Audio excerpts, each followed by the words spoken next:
자, 여러분, 오늘 해드릴 이야기는 미국 역사상 가장 큰 규모의 역대급 나치 사건이에요. 스쿨버스에 타고 있었던 무려 26명의 아이들과 버스 기사가 한꺼번에 묘연하게 사라진 사건이고요. 이 일이 발생한 원인부터 범인까지 정말 어떻게 이럴 수가 있지? 이럴 수가 있나? 하는 사건인데 잘 들어보세요, 여러분. 자, 때는 1976년 캘리포니아의 차우칠라라는 마을이었어요. 여기가 너무 작은 마을이라서 사실 구글에 쳐봐도 약간 이런 사진밖에 없더라고. 그러니까 되게 조용한 농장 마을인데요. 그러니까 열심히 일하는 이 농부들, 가족 단위의 집들이 굉장히 많은 곳이에요. 솔직히 말하면 이 사건 있기 전에 미국 사람들도 잘 모르는 동네였어요. 그리고 지금까지도 차우칠라 하면 그 납치 사건 있었던 동네로 제일 유명한 동네예요. 자, 이 작은 동네에 데어리랜드라는 초등학교가 있었는데요. 인구수도 작고 그러니까 학교도 되게 작았기 때문에 여러 학년 애들이 다 같이 수업을 듣거나 혹은 학교 끝나고 야외 활동을 같이 하기도 했대요. 근데 애들이 이제 학교 끝나고 집에 가잖아요. 방과 후에. 근데 집에 가면 애들이 할 게 너무 없는 거예요. 이 동네가 너무 한산하잖아요. 동네에 롤라장이 있는 것도 아니고 오락실이 있는 것도 아니고 목장하고 끝없이 펼쳐지면 옥수수밭 이것뿐이니까 너무 애들이 심심한 거예요. 그래가지고 이 데어리랜드 초등학교 선생님들이 방과 후 활동을 한번 개설을 해보자. 우리끼리 썸머스쿨을 만들어보자 라고 한 거예요. 그래서 보통 썸머스쿨, 썸머캠프 하면 약간 좀 팬시한 느낌으로 문화센터에서 운영을 하던지 아니면 어디 다른 지역이나 다른 나라로 며칠 다녀오고 그런 거잖아요. 근데 이 차우칠라 이 작은 마을에서는 그 정도 스케일은 아니고 이 학교 마을에서 좀 떨어진 곳에 조금 더 큰 동네, 수영장도 있고 정글짐 이런 것도 있고 하니까 학교 끝나고 애들끼리 다 같이 거기서 몇 시간 놀다가 돌아오는 거예요. 거기 참여한 아이들의 나이는 만 5살에서 14살까지 굉장히 다양했어요. 그러니까 단기적으로 좀 몇 번 해봤는데 애들이 너무 좋아하는 거예요. 그래서 학교 선생님들이 우리 이거 계속 해볼까? 하고 애들하고 부모님한테 설문조사를 했더니 다들 너무 좋다고. 애들도 부모님들도 예스! 그런 거야. 근데 이제 선생님과 부모님 외에 또 다른 한 사람이 이거에 수락을 해야지만 이 썸머스쿨이 진행이 가능했는데요. 그건 바로 스쿨버스 운전기사인 에드 아저씨였어요. 자, 이 에드 아저씨는요, 어릴 때부터 이 동네에서 자라가지고 학교도 다 여기서 졸업하고 이 차우칠라에 옥수수 농장도 사고 소도 키우고 닭도 키우고 하면서 여기서 오래 사신 분이에요. 거의 세미 토박이에요, 이분도. 여기서 태어난 건 아니지만. 자, 그래서 이렇게 농사를 짓고 평생을 사시다가 뭔가 이렇게 마음이 한켠이 허터한 거예요. 이 농사일 말고 또 할 게 없나? 해가지고 알아보다가 동네 사람들도 이 아저씨를 되게 좋아하고 이 아저씨가 또 애들도 좋아하고 그러니까 이 작은 동네 학교에 스쿨버스 기사로 한번 일을 해보자. 동네를 위한 일이기도 하니까 애들이 너무 좋아하는 걸 봤잖아요. 썸머스쿨 가서. 그래서 아저씨가 좀 더 동네 밖으로 멀리 운전을 해야 되니까 조금 번거롭기는 하지만 그래요, 계속 합시다 하고 수락을 했어요. 자, 이렇게 썸머캠프가 계속 돼가지고 7월 15일 또 캘리포니아의 여름이니까 되게 엄청 더운 날이었어요. 애들이 이제 썸머스쿨 가서 수영장에서 한참 놀고 이제 집에 돌아올 시간이었어요. 차우칠라 마을에 애들이 내릴 수 있는 정류장은 총 3개가 있었거든요. 엄빠들이 시간에 맞춰가지고 애들을 마중 나와요, 정류장으로. 그래서 이렇게 애들을 기다리고 있는데 올 시간이 이제 10분이 지났는데 애들이 안 오는 거예요. 차가 없어. 그래서 이상하네. 이게 작은 동네니까 교통 정체가 있는 것도 아니고 이 에드 아저씨가 늦거나 이렇게 스케줄이 들쑥날쑥한 사람도 아니고 그런데 오늘따라 애들이 좀 끝나고 꾸물거렸나 싶었어요.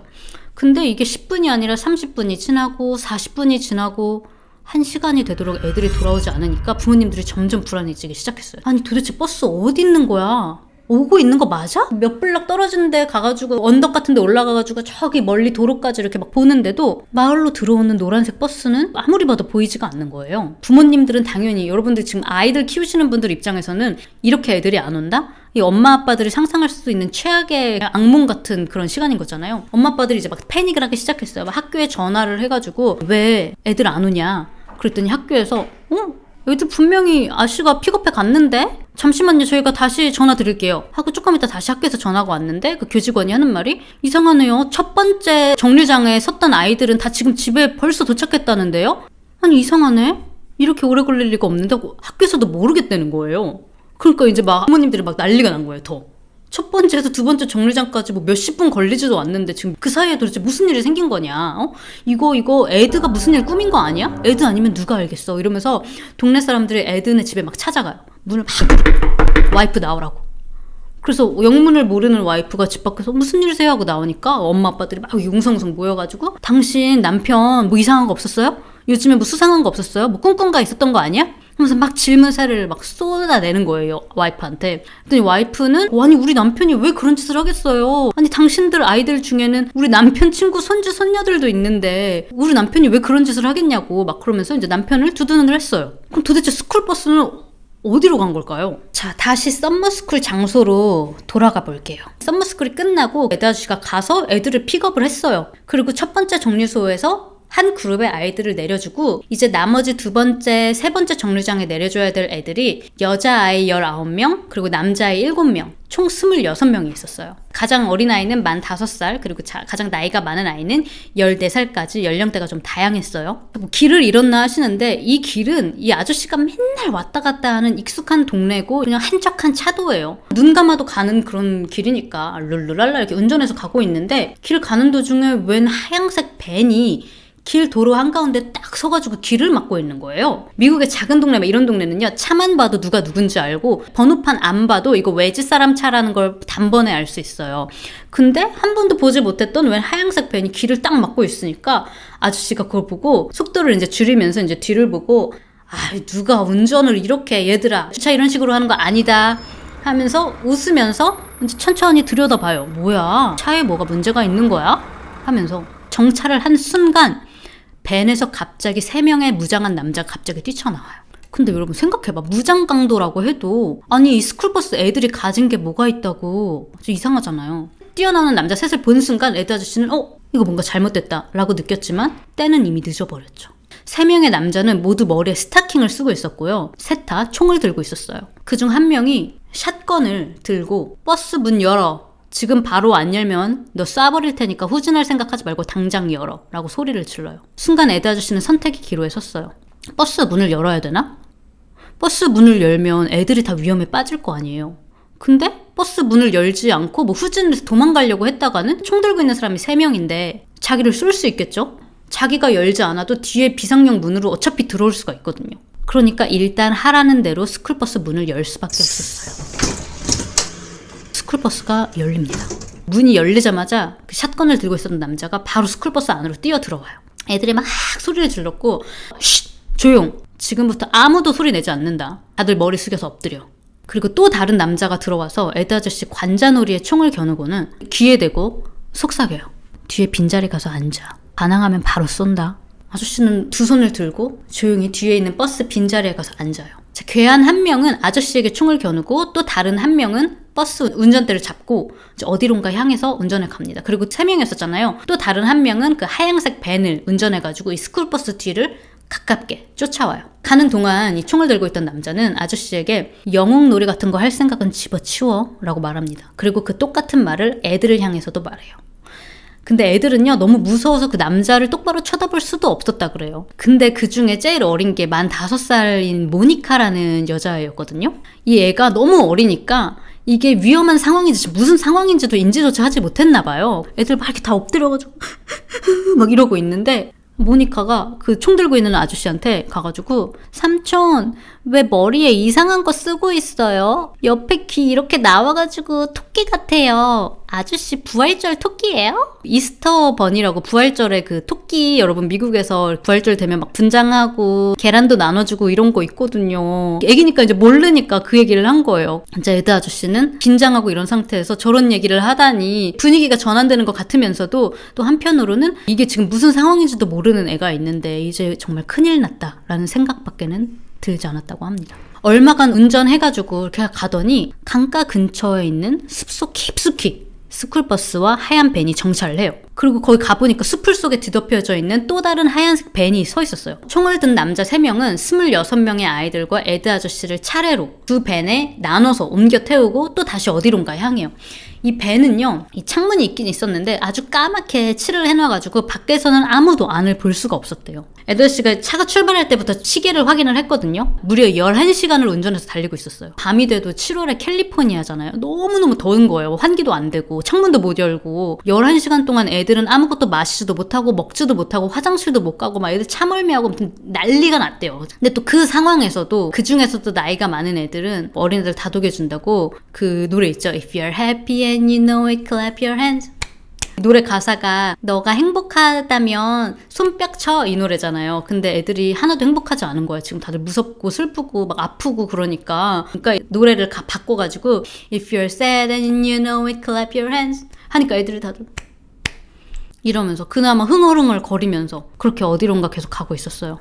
시간은 벌써 새벽 3시 30분이었어요. 밴의 뒷문이 열리고 납치범들이 이제 한 명씩 애들 다 내리게 해요. 주변을 보니까 어디 숲속 같은 곳인데 울창한 나무밖에 없으니까 빛도 하나도 안 들어오고 깜깜해서 아무것도 보이지가 않았대요. 그리고 저기로 어디 내려가라고 하는 거예요. 에드 아저씨한테. 그 보니까 깊은 구덩이가 이렇게 파져있고 거기 사다리 같은 게 나와 있었어요. 그 땅구멍으로 내려가라는 거야. 스스로. 당황한 에드 아저씨가 그걸 보고 아니 이게 뭐예요? 안 돼요 하면서 거부를 했지만 남자들이 그 샷건을 이 아저씨 등에 막 밀면서 지금 안 내려가면 그냥 죽는 거야. 이러면서 막 아저씨를 땅구덩이로 밀어 넣어요. 아저씨는 결국 그 사다리를 타고 내려갈 수밖에 없었어요. 무려 12피트, 땅 밑으로 3.7m 깊이의 구덩이였고요. 3m 밑으로 내려가서 딱 도달을 했는데 끝까지 어두운데 깜빡깜빡 나갈락 말락하는 전구가 하나 있었어요. 그래서 그 빛을 통해서 주변을 이렇게 보니까 땅 밑에 파묻혀진 트레일러 트럭 안이었어요. 뚜껑에 조그맣게 사각형으로 구멍을 내가지고 그 안으로 들어오게끔 한 거예요. 자, 그리고 이렇게 주변을 살펴보니까 그 트럭 안에는 뭐 시리얼, 땅콩잼, 빵, 그리고 물 같은 게 있었고요. 각종 사이즈의 사진에서 보시는 것처럼 뭐 누가 쓰다 버린 헌 매트리스 같은 게 여기저기 있었어요. 에드 아저씨 다음으로 1명, 2명 아이들이 차례로 내려와요.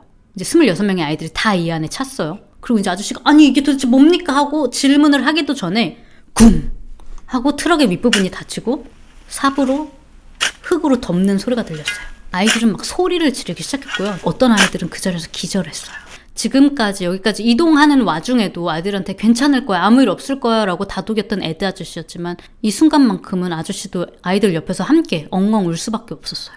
기사 아저씨 그리고 26명의 초등학생 아이들이 산채로 매장된 거예요. 말 그대로. 근데 막 울다가 정신을 차려보니까 어디서 윙 소리가 나는 거예요. 주변을 둘러보니까 환풍기가 2대 돌아가고 있었어요. 이거 환풍기를 설치해서 바깥에서 공기가 들어오게끔 이 범인들이 해놓은 거지. 그리고 음식도 해놨잖아요. 그러니까 이 아저씨가 한편으로 안도했던 거는 얘네들이 우리를 바로 죽일 생각은 아닌가 보다. 그리고 또 보니까 바닥에 아마도 화장실로 쓰라고 한 것처럼 이렇게 2개의 구멍 같은 게 있었대요. 그래서 애들이 이렇게 머리를 넣고 그 구멍 흙구덩이를 이렇게 막 이렇게 보는데 혹시 나갈 통로가 있는지 보려고 그렇게 봤지만 사방이 막힌 그냥 구덩이일 뿐이었대요. 이게 도대체 뭘까? 진짜 크리피하죠. 이게 무슨 실험이야 뭐야. 이 세 납치범들은 애들이랑 이 아저씨랑 여기다가 다 한꺼번에 파묻어 놓고 공중전화 가가지고 경찰서에 전화를 하는 거예요. 차우칠라 경찰서에. 삐삐삐삐 지금 고객님이 통화 중이어서 끊어요. 몇 초 후에 다시 전화해요. 띵띵띵 지금 고객님이 통화 중이어서. 그래서 전화를 계속 하는데 전화 연결이 안 되는 거예요. 지금 차우칠라 경찰서는 애들이 없어져가지고 막 부모님들 계속 경찰서에 막 전화하고 벌써 소문 다 났어. 매스컴에서 뉴스에서 여기저기서 막 계속 전화를 거니까 전화가 가지를 않는 거예요. 그러니까 이 세 납치범들이 아니 우리 경찰서에 전화해가지고 빨리 돈 보내라고 하려고 했는데 전화가 안 되니까 부모님 전화번호는 받아놓질 않았거든. 경찰서에 바로 이제 1대1로 얘기하려고. 근데 전화가 안 되니까 열받는 거야. 아씨, 야, 몇 초 후에 다시 해봐. 야, 몇 분 후에 다시 해봐. 30분이 됐는데도 전화를 한 통도 연결을 할 수가 없어요. 역시 미국 전산장애. 아, 졸려. 아, 피곤해. 야, 안 되겠다. 졸립다. 일단 집에 가서 쉬자. 그래서 애들을 묻어놓고 30분 떨어진 지네 집으로 돌아갑니다. 그 3명이. 그리고 야, 전화 연결 안 되니까 이거 언제 전화 연결 될지 모르겠다. 지금 보니까 편지로 일단 빨리 써서 보내자. 그래가지고 집에 와가지고 아, 졸려. 몸값 이만큼을 요구한다. 노트를 이렇게 딱 써놓고 뻗어서 자요. 납치범들이 잠에 빠진 동안 그동안 경찰은 헬리콥터까지 동원해서 이제 막 수색을 해요. 곧 이어서 얼마 지나지 않아가지고 그 강가 옆에 거기에 막 이렇게 어떻게 가려보려고 했던 스쿨버스가 발견이 됐어요. 수풀로 막 이렇게 위에 올려놨대요. 잘 안 보이게 하려고 위에서. 경찰은 곧바로 이제 부모님들한테 알려요. 스쿨버스가 발견이 됐다. 그런데 그 안에는 아무것도 없었다. 부모님들 막 난리가 난 거예요. 도대체 그게 무슨 말이냐. 근데 이제 경찰들이 하지만 다행인 거는 그 안에 뭐 피라든지 뭐 누가 다친 사람이라든지 이런 거 없었고 아무도 부상을 당한 것 같지는 않다. 이 버스 안에서만큼은 이게 납치로 보이니까 아마 곧 돈 달라는 전화가 올지 모르니까 다들 집에 가서 빨리 전화 기다리고 있으라고. 그럼 우리 다시 아이들을 볼 수도 있을 거라고. 그러면서 희망적으로 이야기를 합니다. 부모님들 다 이제 집에 가서 전화 오기만을 누구네 집으로 전화가 오나 다들 전화 기다리고 있었던 거지. 자, 그리고 이제 차우출라 경찰은 총 27명이 사라진 거잖아요. 이거 보통 그냥 뭐 제정신인 인간은 아닐 거다 하고 그때 또 조디악 킬러라고 연쇄살인마가 또 막 돌아다니던 때였어요. 캘리포니아 주지사에 전화를 걸어요. 우리 좀 도와달라고. 그렇게 1시간도 안 돼서 차우출라 그 작은 마을에 30명의 FBI 요원들이 도착을 합니다. 근데 여기까지 들으면 이제 범인들은 다 이제 자고 있고 FBI도 출동했고 이제 애들 구출되겠다 이렇게 희망적으로 들릴 수 있겠지만 땅 4m 밑아래에서 상황은 급박하게 변하고 있었어요. 이미 12시간 반나절이 지났고요. 물과 음식은 다 거덜난 상태였고요. 트럭 안에서 온도가 급격하게 올라가고 있었어요. 심지어 거기 엎친 데 덮친 격으로 환풍기 2개 중에 하나가 고장난 거예요. 그러니까 이제 점점 더 공기가 부족하고 더워지는 거지. 이걸 모르는 어린 애들은 아저씨한테 아저씨 너무 더워요. 왜 이렇게 갑자기 더워지는 거예요? 그러니까 환풍기의 역할조차 몰랐던 거야, 애들은. 다른 하나마저 고장나면 이제 안에서 무슨 일이 생길지 아는 건 이제 아저씨하고 조금 나이가 있는 애들이었는데 이제 아무 말도 안 해요. 뭐 어떡할 거야. 얘들아 왜 이렇게 덥냐고? 환풍기가 고장나서 그래. 저기 옆에 있는 거 있지? 저거까지 고장나면 이제 우리 곧 다 죽는 거야. 질식하는 거야. 그렇게 얘기할 수 없잖아요. 그러니까 이 아저씨가 그 나이가 많은 아이들한테도 쉿, 얘기하지 말라 그래요. 자, 근데 아니나 다를까 그나마 있었던 두 번째 환풍기까지 이렇게 삐걱삐걱 돌아가더니 끼기익 하더니 그냥 고장이 나버린 거예요. 그러니까 완전 이제 더 이상 외부에서 공기가 전혀 들어오지 않게 된 거예요. 점점 더 공기가 부족해지고 심지어 또 엎친 데 더 덮친 격. 그 트레일러가 묻혀 있었던 거잖아요. 그 위로 이렇게 흙을 다 파묻었잖아요. 또 그 흙의 무게를 견디지 못하고 천장이 점점 내려오는 거야. 그리고 막 여기저기서 흙이 막 모래들이 떨어져서 막 들어오기 시작했어요. 그러니까 막 이 안에 공기는 부족하지, 막 먼지까지 나지, 다음 몇 초 안에 이게 다 무너져도 이상하지 않는 상황인 거예요. 막 소리를 질렀어요. 저기요! 천장이 무너질 것 같아요. 환풍기 여기 고장났어요. 아무리 소리를 질러도 그 누구도 응답하지 않았어요. 이제 아저씨가 보니까 지금 당장 여기서 탈출하지 않으면 답이 없겠는 거예요. 자, 아저씨가 그래서 아이들 중에서 제일 나이가 많았던 14살 마이크라는 아이가 있었어요. 얘야. 우리 지금 언제 곧 죽을지 모르는 지금 상황이다. 우리 어떻게든 한번 이 왔던 곳으로 나가보자. 어떻게 하면 좋을까? 이렇게 보니까 아까 말했듯이 트레일러 트럭 내부에 여기저기 각종 사이즈의 버려진 헌 매트리스들이 여기저기 있었거든요. 층층이 쌓아가지고 천장에 이렇게 손을 이렇게 대보니까 마이크가 손이 좀 닿는 거예요. 이 천장까지. 보니까 뭔가로 그 천장이 덮여져 있었어요. 이거를 막 온 힘을 다해가지고 막 밀어봐요. 아저씨도 어떻게 막 까치발을 들고 두 남자가 막 낑낑대면서 미는데 안 움직이는 거야. 매트리스 위에 올라가서 애들을 아래를 보니까 나머지 25명의 아이들이 쭈그려가지고 막 울고 있었어. 근데 간절한 나가고 싶은 이 염원이를 하늘에서 뭐 들었는지 어쩐지 뭐 모르겠지만 끼익 하면서 살짝 열려가지고 모래가 글로 후툭 들어오는 거예요. 그때부터 애들이 막 마이크 응원을 하기 시작했어요. 여기에 막 응원을 받아가지고 그 열린 틈 있지, 조금 열린 틈, 그 안으로 이렇게 막 손을 넣어봐요. 하고 이렇게 위에를 보니까 무려 각 50kg의 트럭 배터리 2개가 맨홀 뚜껑을 짓누르고 있었어요. 그래서 마이크가 손을 막 이렇게 넣어가지고 조금씩 밀어서 짓누르고 있었던 2개 다 없애요. 그러고 나니까 맨홀 뚜껑이 훨씬 더 쉽게 열렸어요. 그런데 그 위에는 또 미스테리한 나무 박스가 덮여져 있는 거예요. 나무 박스도 막 차고 그거를 깨부시고 그 흙이 막 들어오니까 막 흙을 치우고 나갔어요. 사실 마이크는 너무 무서웠대요. 여기서 나가면 그 납치범들이 나오는 순간 날 총으로 쏴버리면 어떡하지? 드디어 그 신선한 공기를 딱 마시는 그 순간 주변을 보니까 사람은 아무도 없었고요. 햇빛이 막 쨍쨍한 상태였어요. 여기서 마이크가 소름이 돋았던 게 뭐냐면 여기저기 모래 언덕들이 되게 많은 곳인 거예요. 그래서 그렇게 모래 언덕처럼 보이게 하려고 그 위에 나무 판자 같은 거, 상자 같은 거 이렇게 씌워놨던 거예요. 그 뚜껑 위에 모래 언덕처럼 보이게 하려고. 그러면 누구도 의심하지 않았겠죠. 이 지역을 지나가는 헬리콥터도 보면서 여기 그냥 모래 언덕 지역인가 보다 하고 그냥 지나쳤을 거 아니에요. 내가 여기서 나오지 않았으면 아무도 여기라고 의심조차 못했을 거라는 생각에 소름이 돋았대요. 자, 이제 마이크가 허리를 숙여가지고 그리고 이제 에드 아저씨가 아래서 아이들을 이렇게 위로 올려가지고 한 명씩 그 안에서 나올 수 있게 됐어요. 결국 이제 모두 다 바깥으로 빠져나올 수 있게 돼요. 자, 그리고 이제 다들 이렇게 숨을 들이마시고 있는데 갑자기 어디서 와 엄청 무겁고 큰 소리가 들리는 거예요. 그래가지고 다들 너무 깜짝 놀래요. 납치범들이 우리를 죽이려고 오는 건가? 다들 막 나무 뒤로 막 갑자기 숨고 막 모래 언덕 뒤에 숨고 그래요. 근데 잘 들어보니까 왕 이 소리가 여기서도 들리고 저기서도 들리고, 잘 들어보니까 사람들 웅성웅성 하는 소리도 들리는 거예요. 살금살금 소리가 나는 쪽으로 가봐요. 거기는 여러분 캘리포니아에 위치한 엄청 큰 채석장 현장이었어요. 엄청나게 많은 인부들이 거기서 그 중장비 같은 거 있죠? 일하고 있었던 거예요. 그 사람들은 이 일이랑 아무 관련이 없는 사람들인 거죠. 그냥 일반 사람들, 일하는 사람들. 애들이랑 이렇게 불쑥 나오니까 이 아저씨들도 이게 뭐야? 어제 밤에 뉴스에 나왔던 혹시 그 차우칠러 학생들 아니에요? 몇 시간 후 긴 잠에서 깨어난 3명의 납치범들은요. 어제 너무 피곤했다. 야, 어제 그 편지 어디 갔지? 이거 이제 편지 보내자. 그래. 야, 밥 먹고 가자. 이러고 TV를 딱 켰는데 And then they were home, tired, scared, but safe. 하고 막 속보가 나오고 있는 거예요. 긴장감 쥐뿔도 없죠. 자, 그럼 도대체 이 납치범들은 어떤 도른자들일까요?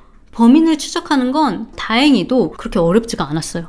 일단 첫 번째로 에드 아저씨가 그 차량 번호판들을 정확하게 기억하고 있었어요. 그 차를 구매한 사람이 누구인지, 조회된 이름하고 그 채석장에서 그 큰 트레일러 트럭을 그 땅 속에 묻으려면 여러분 아무 때나 들어올 수 있는 권한이 있어야 되는 사람이죠. 시간도 있어야 되는 사람이죠. 겹쳐지는 사람이 딱 한 사람으로 좁혀지는 거예요. 이 거대한 채석장 주인의 아들 24살의 프레데릭 우드였어요.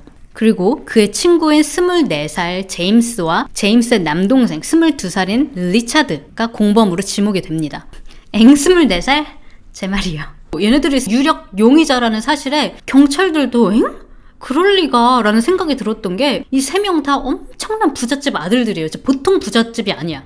본가가 완전 궁전 같고 집에 막 일하는 도우미 해주시는 분들 엄청 많고 말 그대로 도련님들이에요. 이 캘리포니아에서 말만 해도 아는. 제임스와 리차드, 이 형제라고 했잖아요. 이 두 형제의 아버지는 캘리포니아에서 엄청나게 유명한 의사셨고요. 프레데릭 우드, 얘의 아버지는요, 채석장뿐만 아니라 캘리포니아에서 굉장히 여러 사업을 하고 계시는 분이었어요. 현재 알려진 상속금만 여러분 1270억이에요. 1270억. 어쩐지 벙커 스케일이 부티가 났다고. 처음엔 그래서 경찰들이 아니 설마 이 사람들이 뭐가 부족하다고 이 차우칠러 작은 마을 아이들을 납치했겠어. 반신반의하는 마음으로 프레데릭 집으로 막 수색을 해요. 그 늦잠 자던 집이 프레데릭네 집이었거든요. 아니나 다를까 거실 테이블 아래서 범행에 사용되었던 샷건과 $5밀리언을 아이들의 몸값으로 요구한 그 편지, 1976년이잖아요. 지금 가치로 하면 그게 23.8밀리언 정도 된대요. 하나로 여러분 302억 5,075만 2천 원이에요. 그러니까 내가 보기엔 너무 부자라서 이 돈 개념조차 없었던 것 같아. 애들 몸값으로 302억 5,075만 2천 원을 요구하려고 썼던 메모. 그리고 3명 다 아무 데도 없어. 도망간 거예요, 벌써. 빼박이죠, 빼박. 부잣집 도련님들이 도대체 왜 이런 짓을 했을까요? 재미로? 자, 이 셋은 20대이지만 인생을 살면서 뭘 해본 적이 없었고 할 필요도 없다고 생각하면서 그냥 부모님 돈으로 살던 애들이었어요. 이제 20대가 이제 넘어가고 하니까 이제 부모님들이 야, 니네들 이제 무슨 일이라도 좀 해봐라. 스스로 돈 좀 한번 벌어봐라. 무슨 일이라도 해서 우리 집 가문을 더 빛나게 할 생각을 좀 해보라고 막 그렇게 얘기를 하는 거예요.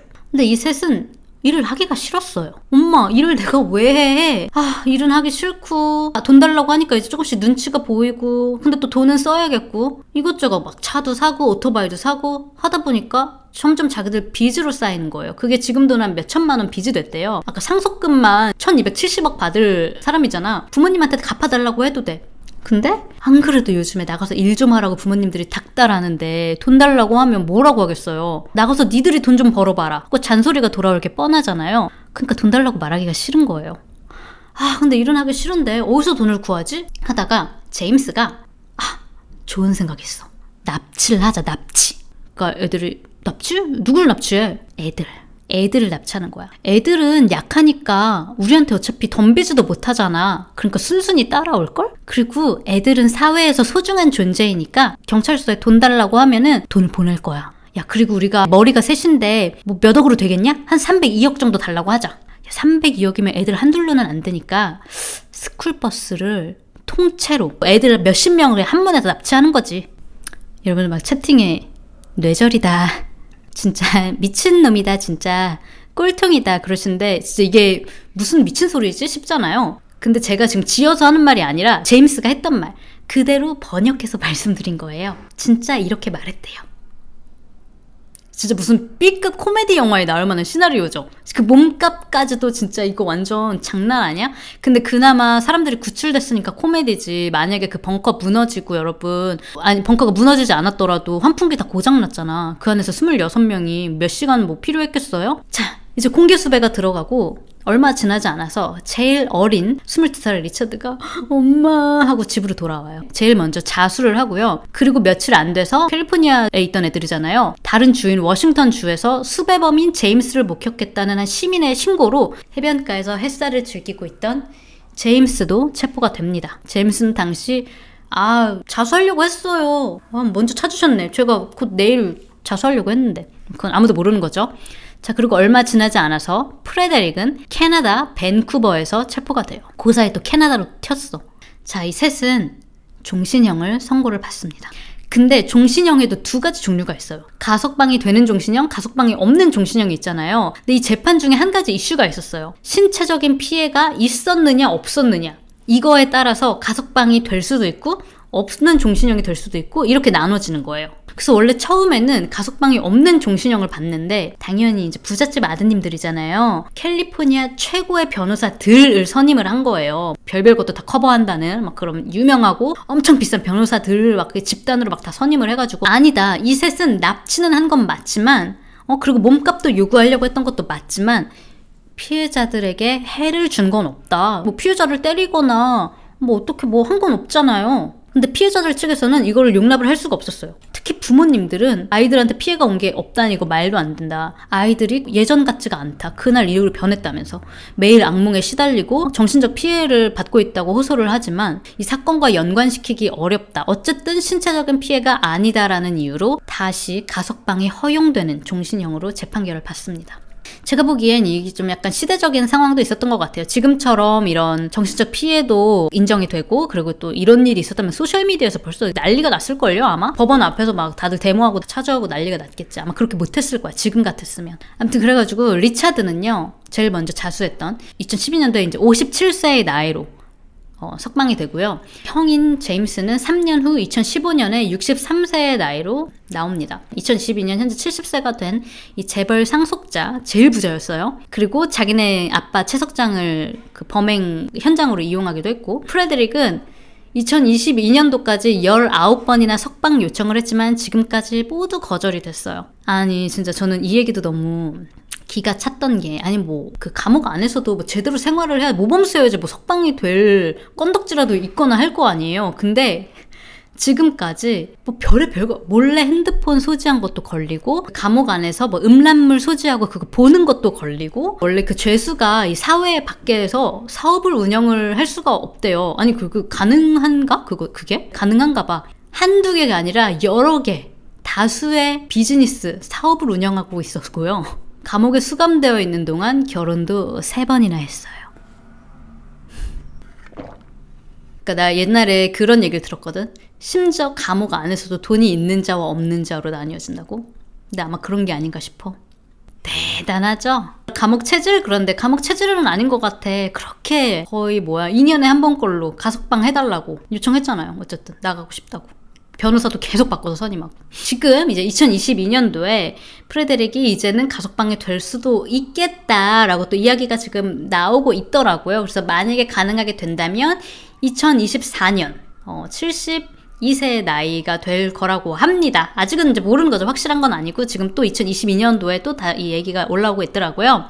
프레데릭 나이가 지금 이렇게 늙었어요. 감옥 안에서. 발견됐던 트레일러 당시 현장 보여드릴까요, 여러분? 경찰들이 이제 와가지고 그 트레일러를 파내려고 땅을 파고 있는 모습이고요. 여러분 보여요? 천장 이렇게 여기까지 내려온 거? 이 에드 아저씨는요, 그 사건 이후로 캘리포니아 교직원 연합에서 표창을 받았고요. 아이들이 성인이 된 후에도 그날 차우칠라 스쿨버스에 탔던 그 피해자 아이들을 한 해로 몇 번씩 찾아가서 약간 동창회처럼 모임도 갖고 그랬대요. 안타깝게도 그날 스쿨버스에 탔던 학생들 중에 상당수의 아이들이 나이가 들어서도 정신적인 문제, 트라우마로 고생을 지금까지도 하고 있는 친구들이 굉장히 많다고 합니다. 그렇기 때문에 지금까지도 피해자들은 이 프레데릭 2024년에 가석방 될 수도 있다고 하니까 이제 절대 안 된다고. 우리는 아직도 이 사람이 평생 감옥에서 살다가 죽어도 우리는 평생 그거 어떻게 갚아지지 않는다고 하면서 지금까지도 반대 시위를 하고 있어요. 그러니까 참 진짜 철없는 세 사람 때문에 몇십 명의 아이들이 평생 고통을 받는 거죠. 그리고 이제 이 에드 아저씨는 2012년에 사망을 하셨는데요. 아저씨를 기리기 위해서 이 차우칠라는 동네 한 공원, 원래 있었던 이름을 아저씨의 풀네임인 에드워드 레이 공원으로 이름을 바꾸고 매년 2월 26일을 차우칠라에서는 에드워드 데이로 선정을 했다고 합니다. 아저씨 너무나 따숩죠? 그래서 그 구조된 이 피해자분들이 그 나중에 시간 지나서도 에드워드 아저씨가 아니었다면 우리 아마 아무것도 못하고 그 안에서 무기력하게 그냥 죽었을지도 모른다. 우리의 생명의 은인이다. 라고 해서 마지막까지 감사를 전했다고 해요.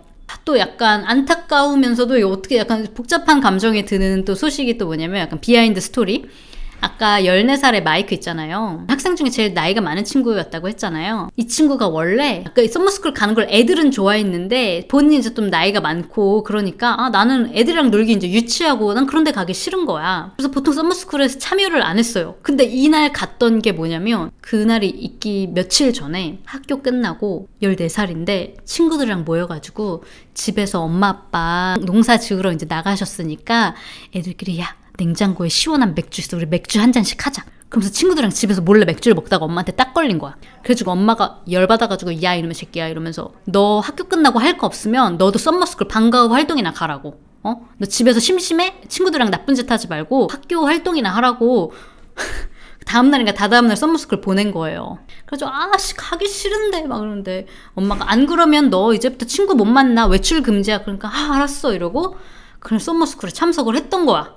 만약에 썸머스쿨에 참석을 하지 않았더라면 마이크가 그런 일을 당하지 않았을 수도 있지만 마이크가 없었더라면 여러분 근데 그것도 좀 소름돋지 않아요? 마이크가 제일 키가 크고 그나마 힘도 세고 그러니까 그 위에 닿을 수 있었잖아요. Everything I got and all the kids are cheering me on. Come on, Mike, you can do it, you can do it. 참 마이크한테는 안 겪었어도 될 일이었지만 그 일을 같이 겪었기 때문에 지금 26명의 다른 친구들이 다 살 수 있었던 게 아닌가. 마이크도 영웅이죠. 그 참 희한하지 않아요? 근데 엄마 납치당했을 때 뿐만이 아니라 그 후에도 죄책감 느끼셨을 것 같아. 엄마는 가두고 나서 바로도 아니고 자고 일어나서 그래 편지까지 보낼 생각한 거 보면 그래 일단 살려보낼 생각이 없을 수도 있고 나는 이 생각도 했어요. 걔네들은 편지가 도착하고 자기들이 돈을 받을 때까지 안 해서 괜찮겠지. 야 우리가 환풍기도 2대나 놓고 야 땅콩잼도 우리가 많이 놨잖아. 시리얼도 몇 봉 물이랑 그 정도면 뭐 한 일주일 충분한 거 아니야? 약간 그렇게 생각하지 않았을까. 나는 그런 느낌인데 약간 개념이 없잖아 지금. 한 명이 그 소비하는 그 물의 양과 음식 뭐 이런 것도 개념이 없지 않을까? 내가 보기엔 만약에 그래가지고 나중에 뚜껑을 열어봤는데 그 중에 누구 한 명이라도 죽어있으면 당황해서 다 죽였을 수도 있었을 것 같아. 그리고 그냥 거기다 매장아 버렸을 수도 있는 것 같아. 자 그래서 여러분 여기까지 제가 오늘 준비한 내용이고요. 제가 아까 처음에 왜 그랬는지 알겠죠? 진짜 무슨 범인 잡히고 나서도 잡히는 과정도 진짜 아니 이게 이런 일이 있을 수가 있나? 진짜 미친 거 아닌가? 진짜 말 그대로 산채로 26명이 산채로 생매장된 이럴 수 있나 싶은 이야기. 그래서 어쨌든 지금 1976년도에 있었던 일인데 지금까지도 미국 역사상 가장 큰 스케일로 가장 역대급 규모로 있었던 납치 사건으로 지금까지 기록되고 있는 미국의 범죄 이야기였습니다.